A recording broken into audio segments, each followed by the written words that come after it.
அன்புள்ள தோழர்களே, உங்களுக்கு வீடியோ பார்த்து பிடிச்சிருந்துன்னா உங்க ஃப்ரெண்ட்ஸ் எல்லாத்துக்கும் ஷேர் பண்ணுங்க. ஏன்னா நம்மளோட சேனல் வியூஸ் போகாத அளவுக்கு தடுக்கப்பட்டிருக்கு.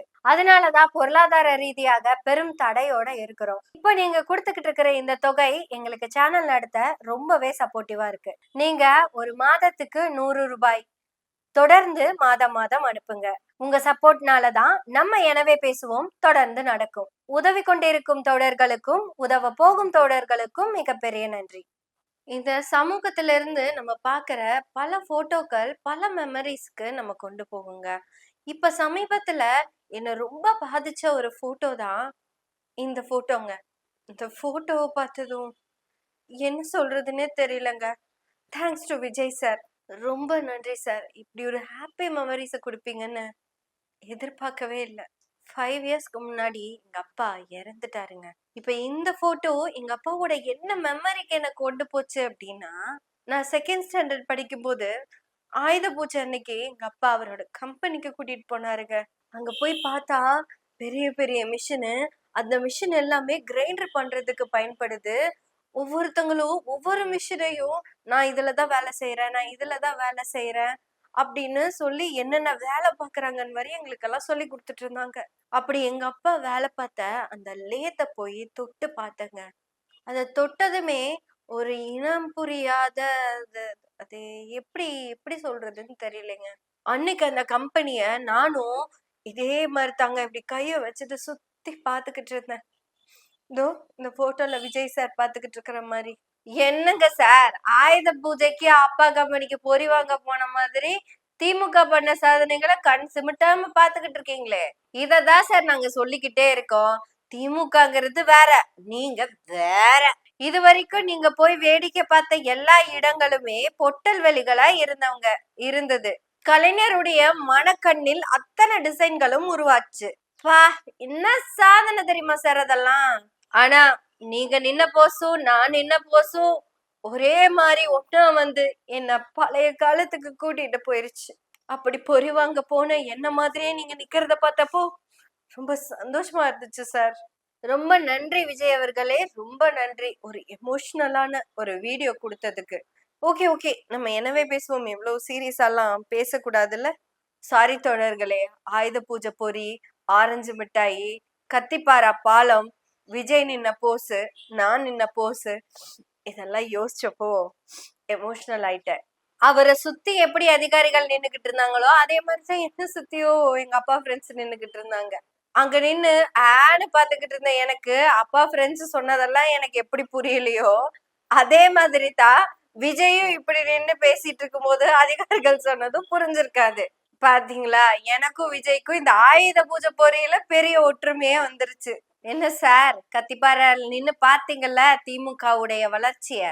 அது எல்லாமே விஷன், வேடிக்கை பாக்குறது இல்லைங்க, ஒரு மிகப்பெரிய விஷன் வேணும். எங்க அப்பாவோட ஓனரு எப்படி அவ்வளவு பெரிய கம்பெனிய கட்டி வச்சிருந்தாரோ, நான் எப்படி அங்க ஆயுத பூஜைக்கு பொறிவாங்க போய் பேன்னு பாத்துக்கிட்டு இருந்தனோ, நீங்க ஏதோ அப்பாவை காணோம் அப்படின்னு சொன்னீங்கல்ல, அப்பாவோட அப்பா பட்டைய கிளப்பி வச்சதுதான் அந்த நகரம், சென்னை மாநகரம்.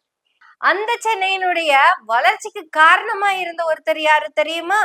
அன்னைக்கு சென்னையின் மாநகரத்தின் தந்தையா இருந்த நீங்க இப்ப காணும்னு சொல்லிக்கிட்டு இருந்தீங்களே, அந்த அப்பா தான். நீங்க மட்டும் ஒரு படி பொரியும் ஆரஞ்சு மிட்டாயும் அரை முடி தேங்காவும் எடுத்துட்டு போயிருந்தீங்கன்னு வச்சுக்கோங்களேன், வாயில வச்சு கறக்கு கறக்கு கறக்கு கறக்குன்னு கடிச்சிட்டே உட்கார்ந்து இருந்திருக்கலாம். தேங்காய் மிஸ்ஸிங், மிட்டாய் மிஸ்ஸிங், பொரி மிஸ்ஸிங். மத்தபடி உங்களுக்கும் எனக்கும் எந்த வித்தியாசமும் இல்லை. ஓ சாரி சாரி சாரி. எங்க அப்பாவை மறுபடியும் என்னோட மெமரிக்கு அவரோட கம்பெனிக்கெல்லாம் கூட்டிட்டு போன விஜய நான் ரொம்ப நன்றி சொல்லணும்னு தான் நினைக்கிறேன். இந்த மாதிரியான ஃபீலிங் கண்டிப்பா இன்னைக்கு இருக்கிற 20 to 25 இயர்ஸ்க்குள்ள இருக்கிற எல்லா பிள்ளைங்களுக்கும் இருக்கும். ஒருவேளை உங்களுக்கு அந்த ஃபீலிங் வரல அப்படின்னா நான் இப்ப சொல்ல போற இன்னொரு ஃபீலிங் உங்களுக்கு கண்டிப்பா வந்திருக்கணும். நீங்கள் பெண் பிள்ளைகளாக இருந்திருந்தால் நம்மளையெல்லாம் கிச்சனுக்குள்ள கூட்டிட்டு போய் அம்மா சொல்லி கொடுப்பாங்கல்ல, இதெல்லாம் என்ன பருப்பு, இந்த பருப்புல இத்தனை வகை இருக்கு, இது இந்த எண்ணெயில எத்தனை வகை இருக்கு, இது கடுகு, அது ஜீரகம், அது இது எல்லாமே நமக்கு சொல்லி கொடுப்பாங்கல்ல. எல்லாத்தையும் ஒரே நாள்ல நமக்கு சொல்லி கொடுத்துருவாங்க. நம்மளும் நடிகர் விஜய் மாதிரி திரு திரு திரு திருன்னு முழிச்சிட்டு இப்ப நின்னுட்டு இருப்போம். சாரி, திரு விஜய் மாதிரி திரு திரு திருன்னு முழிச்சிட்டு இருப்போம். நம்மளும் மொத்தமா பார்த்துட்டு 4 கிலோ கருப்பு புளி மஞ்சத்தூளுடா, 4 கிலோ கருப்பு புளி மஞ்சத்தூளுடா. அதனால திரு விஜய் அவர்களுக்கு ரொம்ப பெரிய நன்றிங்க. இந்த வீடியோவை பார்த்துட்டு இருக்கிற நீங்களும் இந்த போட்டோவை பார்த்ததும் உங்களுக்கு என்ன மெமரிஸ் வருது அப்படிங்கறதையும் கமெண்ட்ல சொல்லுங்க. அதுக்காக முதல் நாள் ஸ்கூலுக்கு போய் பேந்த முழிச்சிட்டு இருக்கிற அந்த மெமரிஸ் எல்லாம் சொல்ல வேண்டாம். அது சட்டமன்றத்திலேயே முடிஞ்சிருச்சு. இப்படி திரு விஜய் அவர்கள் வாயை திறந்து திரு திரு திருன்னு முழிச்சுக்கிட்டு பார்த்த பல சம்பவங்கள் சென்னையில இந்த 3-4 மாசமா நடந்துருச்சு. ஆனா விஜய் அவர்கள் செய்த சாதனைன்னு ஒண்ணு இருக்கு, அதை நம்ம சொல்லணும் இல்லையா? கட்சியுடைய கொள்கை தலைவன், என் கொள்கை தலைவர், கொள்கை வழிகாட்டி, பஞ்ச பாண்டவர்களில் ஒருவர், அவரோட இடத்துல இருந்து போராட்டம் பண்ணலான்னு இன்னைக்கு பிளான் பண்ணிருக்காங்க. நீங்க எதுக்குங்க ஏன் போராட்டம் பண்றீங்க? நீங்க போராட்டம் பண்ணி கஷ்டப்படுறதுக்கு போலீஸுக்கெல்லாம் உங்களுக்கு பாதுகாப்புக்கு நிறுத்திடுறேன், உங்க போராட்டத்தை தடுத்து நிறுத்திடுறேன். திரு விஜய் அவர்களே, அந்த திராவிட கழகம் பெரியார் திடல் இருக்குல்லங்க, அங்கிருந்து ஏதோ ஒரு தீப்பொறிதான் வெளியே போச்சு, நல்லா நினைக்காதீங்க. அது ஒரு எரிமலை குழம்பு. சனாதன சாக்கடையை இது வெடித்து சிதறிதா ஒவ்வொரு தடவையும் தமிழ்நாட்டுல இருந்து விரட்டி அடிச்சுது. இப்படி சனாதன சாக்கடைய எரிமலை குழம்பாக வெடித்து வெளிய துரத்தி அடிச்சதுனாலதான் இன்னைக்கு நீங்க சிஎம்மா இருக்கீங்க. இல்லைன்னா திரு ஜோசப் விஜய் அப்படிங்கிற கிறிஸ்துவருக்கு இந்த மண்ணுல இடம் இல்லாம போயிருக்கும். இந்தியால ஒடிசால ஒரு கிறிஸ்துவ பாதிரியார, அவரையும் அவரோட 2 குழந்தைங்களையும் உயிரோட வச்சு எரிச்சாங்க. காரணம் என்ன? அவர்கள் கிறிஸ்துவர்கள்ங்கிறத காரணம் மட்டும்தான். அன்னை சோனியா காந்தி இந்தியாவின் பிரதமராக முடியாம போனதுக்கு காரணம் அவர் கிறிஸ்துவர் என்பதால். தமிழ்நாட்டுல மட்டும் அந்த வேறுபாடு பார்க்க முடியாம போனதுக்கு காரணம், உடனே யாராவது கிளம்பி வந்து ஆந்திரால ராஜசேகர் ரெட்டி ஆனாரு அப்படின்னு சொன்னீங்கன்னா, அவரே ராஜசேகர் ரெட்டின்னு போட்டாரு, அப்புறம் எங்க போய் அவர் கிறிஸ்துவரு? இப்படி சாதி சாக்கடைய யாரு பூசிட்டு வந்தாலும் அது சனாதனத்துக்கு வெற்றிதான். அந்த சனாதனம் சொன்ன இடபிள்யூஎஸ்க்கு எதிராதான் உங்க கொள்கை தலைவரா இருக்கிற ஒருத்தரோட ஆபீஸ்ல இருந்து ஒரு பேரணி நடத்துறதா இன்ஃபார்ம் பண்ணிருக்காங்க.